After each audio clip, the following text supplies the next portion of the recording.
దగ్గర ఒక mobile phone ఉన్నింది. కానీ ఆ మొబైల్ ఫోన్ని అప్పుడు కృష్ణలంక సిఐ నాగరాజు పోలీస్ స్టేషన్కి వచ్చిన తర్వాత మహిళా కానిస్టేబుల్ తులం హిమజ మృతుడికి మరియు అతనికి ఉన్న మొబైల్ ఫోనును సిఐకి అప్పచెప్పింది. అంటే ఎవరైతే నాగరాజుని తీసుకుని వచ్చారో ఆ నాగరాజుని తీసుకుని వచ్చిన తర్వాత ఆ నాగరాజుని అక్కడున్న స్థానికంగా ఉన్న కానిస్టేబుల్ తులం హిమజ ఈ అమ్మాయి వీళ్ళిద్దరిని అతని దగ్గర ఉన్న ఫోన్ని అంటే సాయితేజని ఫోన్ని ఇద్దరిని కూడా సంబంధిత సిఐకి అప్పగించినట్టుగా సిట్ తన దీంట్లో పేర్కొన్న పరిస్థితి. అలాగే ఫోరెన్సిక్ ల్యాబ్కి వాళ్ళకి దొరికిన సాక్ష్యాలు ఒకసారి చూస్తే మంగళగిరిలోని ఆంధ్రప్రదేశ్ ఫోరెన్సిక్ సైన్స్ ల్యాబ్కి చెందిన విచారణలో చాలా కీలకమైన విషయాలు వెల్లడించారు. దీంట్లో మహిళా పోలీస్ స్టేషన్ ఏసీపీ అభ్యర్థన మేరకు కృష్ణలంక పోలీస్ స్టేషన్ సీసీ ఫుట్ని పరిశీలించిన సమయంలో 19/6/2026 పోలీసునికి వెళ్ళి డీవీఆర్లను తనిఖీ చేశారు. అయితే అక్కడ 1/5/2026 నుంచి 1/6/2026 వరకు ఉండవలసిన సీసీ ఫుటేజ్ డీవీఆర్లలో కనిపించలేదు. అనంతరం డీవీఆర్లు ఫోరెన్సిక్ పరీక్షల కోసం స్వాధీనం చేశారు. అంటే దాదాపుగా ఒక నెల పాటు 1/5/2026 నుంచి 1/6/2026 వరకు ఉండాల్సిన సీసీ ఫుటేజు లభించలేదు అనేది సిట్టు ధృవీకరించింది. ఈ నేపథ్యంలోనే డీవీఆర్ కూడా స్వాధీనం చేసుకున్నారు. కృష్ణలంక పోలీస్ స్టేషన్లో పనిచేస్తున్న ఒక ఎస్ఐ 6/5/2026 నుంచి 8/5/2026 మధ్యలో ఒకరోజు మృతుని పోలీస్ స్టేషన్లో చూసినట్టుగా కూడా వాంగ్మూలం ఇచ్చారు. అంటే కృష్ణలంకలో పనిచేస్తున్న ఒక ఎస్ఐ ఒక డెలివరీ కోసం వచ్చిన తర్వాత ఆయన 6/5 నుంచి 8/5 అంటే 2 రోజుల పాటు కృష్ణలంక పోలీస్ స్టేషన్లో వీళ్ళు ఉన్నారు అనే ఒక వాంగ్మూలాన్ని కూడా ఇచ్చాడు. అలాగే చిల్లకల్లు పోలీస్ స్టేషన్ హత్య కేసులో మృతుడు నిందితుడిగా ఉన్నందున తనకు ముందే ఈ విషయం తెలుసునని, ఎందుకంటే ఇటు చిల్లకల్లు దగ్గర జరిగిన మర్డర్ కేసు అంటే నవీన్ రెడ్డికి సంబంధించిన మర్డర్ కేసులో వీళ్ళు వివరించినట్టుగా కూడా ప్రచారం ఉంది. అయితే నిందితుడు అంటే సాయి 13/8/2024 నుంచి 14/6/2024 వరకు కృష్ణలంక పోలీస్ స్టేషన్ ఇన్స్పెక్టర్గా దీంట్లో ఉన్నారనేది కూడా వ్యవహారాలు అంటే ఈ సిట్టు ప్రాథమిక నివారణలో కొన్ని వివరాలు అయితే చేసుకున్నారు. మృతుడిపై ఇప్పటికే కొన్ని నాన్ బెయిలబుల్ వారెంట్లు పెండింగ్లో ఉన్నాయని విచారణలో తేలింది. మృతుడు పోలీసు అదుపులో ఉన్నట్లు కూడా సాక్ష్యాలు లభించాయి. అంటే పోలీస్ స్టేషన్ని తీసుకుని వచ్చారు, పోలీస్ స్టేషన్లో చాలా రోజులు ఉంచారు అనే ఆధారాలు కూడా దొరికినట్టుగా సిట్టు చెప్తోంది. సీసీ ఫుటేజ్ లేకపోవడం, మొబైల్ ఫోన్ స్వాధీనం విషయాలు సాక్షుల వాంగ్మూలం కేసులో కీలక ఆధారాలుగా సిట్టు చూస్తోంది. అయితే ఈ మహిళా కానిస్టేబుల్ ఉమెన్ పీసీ 742 ఎవరైతే ఉన్నారో మృతుడిని పోలీస్ కస్టడీలోకి తీసుకున్న విషయాన్ని హెడ్ కానిస్టేబుల్ లోయ నాగరాజు మరియు స్టేషన్ హౌస్ డ్యూటీ అధికారికి కూడా తెలియజేసింది. అంటే ఆ రోజు ఏం జరిగిందనే అంశాన్ని ప్రతి ఒక్కటి కూడా రిమైండ్ రిపోర్ట్లో నోట్ చేసుకున్నారు. మృతుడు మొబైల్ ఫోన్ను ధృవీకరించిన తర్వాత ఆ ఫోన్ను సంబంధిత పోలీసు సిబ్బంది ద్వారా మహిళా పోలీస్ స్టేషన్కి కూడా పంపించారు. అంటే నాగరాజుని వచ్చిన ఆ హిమజ ఎవరైతే గుర్తించారో ఆ తర్వాత హిమజ హెడ్ కానిస్టేబుల్కు లోయ నాగరాజుకు మరియు స్టేషన్ హౌస్ డ్యూటీ అధికారికి కూడా ఈ విషయాన్ని చెప్పింది. పలానా రోజున ఇతను వచ్చారు, ఇతను తీసుకున్నాం, దానికి సంబంధించిన అతని దగ్గర ఉన్న ఫోన్ను కూడా తీసుకుని సంబంధిత అధికారులకు ఇచ్చామని కూడా చెప్పారు.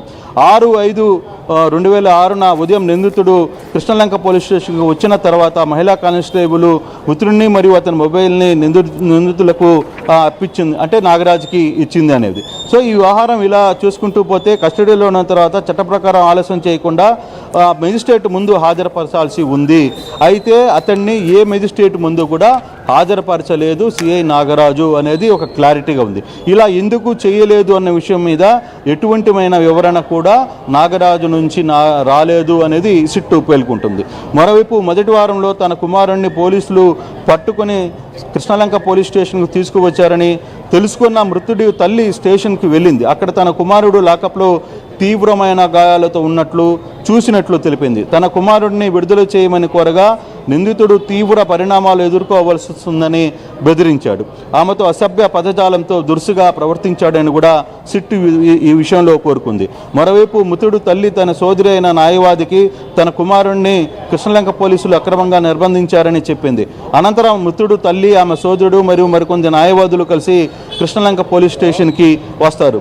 తర్వాత కుమారుణ్ణి పోలీస్ కస్టడీ నుంచి విడుదల చేయాలని కోరినప్పుడు నిందితుడు తన అసభ్య పదజాలంతో దూషించినట్టు తీవ్రమైన పరిణామాలు ముత్తడి తల్లి మరోసారి తన వాంగ్మూలంలో చెప్పిన పరిస్థితి.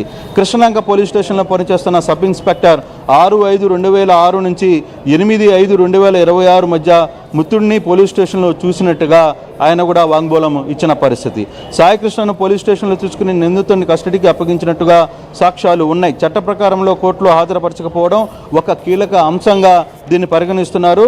ముత్తుడు తల్లి తర్వాత రెండోది చాలా ఇంపార్టెంట్ ఇష్యూ ఏంటంటే హైకోర్టులో దాఖలైన ఏబిఎస్ కార్పొరేషన్ పిటిషన్ విచారణ సందర్భంగా పోలీసులు నాయకృష్ణ కోసం వెతుకుతున్నారని కోర్టుకు అబద్ధం సాక్ష్యం చెప్పారు.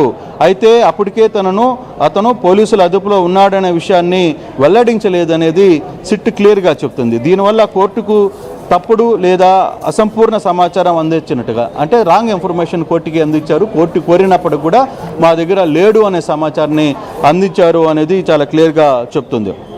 అయితే ఫోరెన్సిక్ పరీక్షలో కీలక సంబంధించిన అంటే ఒక నెల రోజుల పాటు ఏదైతే కోర్టు కోరుకుందో కోర్టుకు సంబంధించిన సమాచారం అందుబాటులో లేకపోవడం మరో విశేషం. దీంట్లో ఈ కేసులో అత్యంత ముఖ్యమైన ఆధారాలను దాచిపెట్టే ప్రయత్నం జరిగి ఉంది అనే అనుమానాన్ని కూడా సిట్టు చాలా క్లియర్గా చెప్తున్న పరిస్థితి. మృతుడు చివరిసారిగా పోలీసుల అదుపులోనే కనిపించాడనేది వీళ్ళు విచారించిన 16 మందిలో కొంతమంది వాంగ్మూలం ఇచ్చినట్టుగా కూడా చాలా క్లియర్గా చెప్పారు. అయితే ఆ తర్వాత జరిగిన సమాచారం గురించి పూర్తిగా ఇంకా ఎంక్వైరీ చేస్తున్నాము అనేది వీళ్ళు క్లియర్గా చెప్తున్న పరిస్థితి. ఇప్పటి వరకు జరిగిన విచారణలో సాయికృష్ణను పోలీసులు తమ అదుపులో తీసుకున్నారనే అనేక ఆధారాలు మరియు సాక్షుల వాంగ్మూలాన్ని సిట్ తీసుకుంది అనేది కూడా క్లియర్గా చెప్తున్నారు.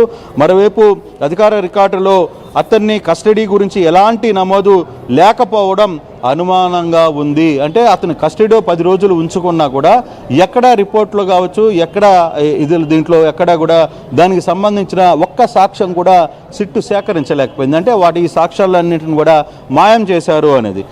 మరోవైపు సాక్షుల ఇదే ఇప్పటి వరకు సేకరించిన ఆధారాల మీద అంటే నిందితుడు నాగరాజు పాత్ర మీద తీవ్రమైన అనుమానాలు ఉన్నాయి. అంటే చాలా సీరియస్ అలిగేషన్స్ ఇతని మీద ఉన్నాయి. కాబట్టి పూర్తిగా సాక్ష్యాన్ని వచ్చినప్పటి నుంచి కూడా 10 రోజుల పాటు జరిగిన ఈ వ్యవహారంలో ఒక్క సాక్షిని కూడా ఆ పోలీస్ స్టేషన్ పరిధిలో ఉంచకుండా మాయం చేశారు అనేది చాలా క్లియర్గా చెప్తున్న పరిస్థితి.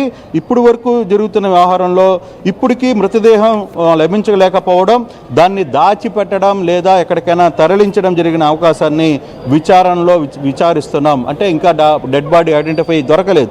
బాడీ ఉందా లేదా ఎక్కడికైనా తరలించారా అనే అంశాన్ని ఇంకా ఎవరు చెప్పలేదు. నిందితుడు కస్టడీలో వివరించడం అనేది కూడా చాలా కీలక విషయాలు అభిప్రాయపడుతున్నామని చెప్పి చెప్తున్న పరిస్థితి. సాయికృష్ణ అక్రమ నిర్బంధాన్ని గురైనట్టు సిట్ అనుమానాన్ని మరింత బలపరిచింది. సాక్షుల వాంగ్మూలాలను పరస్పరం సరిపోతున్నాయనేది. అంటే చాలామంది సాక్షులు వ్యవహారాన్ని అంగీకరించారు. 16 మందిని విచారించిన నేపథ్యంలో వాళ్ళందరూ కూడా పలానా రోజు మేము చూసాం, పలానా రోజు చూసామనే అంశాన్ని కూడా గుర్తించినట్టుగా సిట్టు చాలా క్లియర్గా చెప్తున్న పరిస్థితి. ఈ అంశాలకు సంబంధించిన మిత్రుడు అంటే చనిపోయిన సాయి కుమార్ అదృశ్యం కావడం, అతని కస్టడీ